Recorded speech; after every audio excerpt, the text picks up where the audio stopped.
नमस्कार। न्यूज़ 18 के digital platform पे आप मुझे देख रहे हैं और मैं हूं आपके साथ में अमनदीप।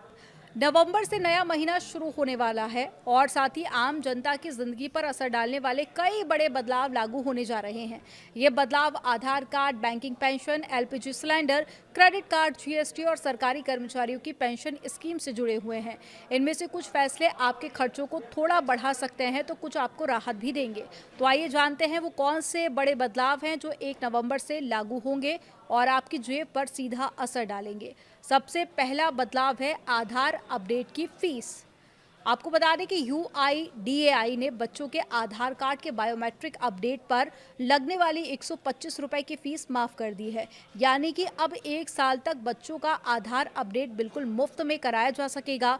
वहीं वयस्कों के लिए नाम, जन्मतिथि, पता या फिर मोबाइल नंबर अपडेट कराने पर 75 रुपए और बायोमेट्रिक डिटेल्स, फिंगरप्रिंट्स या फिर आइरिस स्कैन बदलवाने पर आपको 125 रुपए की फीस पहले की तरह ही देनी होगी। 1 नवंबर से बैंक ग्राहकों के लिए नॉमिनी से जुड़ा भी बदलाव लागू होगा। अब एक अकाउंट, लॉकर या सेफ कस्टडी आइटम में 4 लोगों तक को नॉमिनी बनाया जा सकता है।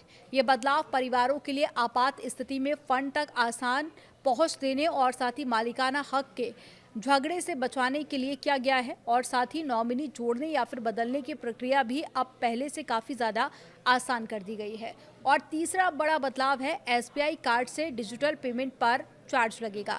1 नवंबर से एसबीआई कार्ड यूजर्स को झटका लग सकता है। अब थर्ड पार्टी एप्लीकेशन से एजुकेशन से जुड़े पेमेंट्स करने पर आपको 1% फीस देनी होगी। इसके अलावा एसबीआई कार्ड से 1000 रुपये से ज़्यादा डिजिटल वॉलेट लोड करने पर भी आपको 1% फीस लागू होगी। यानी कि ऑनलाइन ट्रांजैक्शन करने वालों की जेब पर अब थोड़ा ज़्यादा एक्स्ट्रा बोझ पड़ेगा। और जो चौथा बदलाव है वो है पेंशनर्स के लिए ज़रूरी अलर्ट। सभी रिटायर्ड केंद्रीय और राज्य सरकार के कर्मचारियों को 30 नवंबर तक अपना वार्षिक लाइफ सर्टिफिकेट जमा करना अनिवार्य है। ये काम बैंक ब्रांच में जाकर या फिर जीवन प्रमाण पोर्टल के माध्यम से ऑनलाइन भी किया जा सकता है। अगर समय पर प्रमाण पत्र जमा नहीं किया गया तो पेंशन भुगतान देरी से या बंद हो सकता है।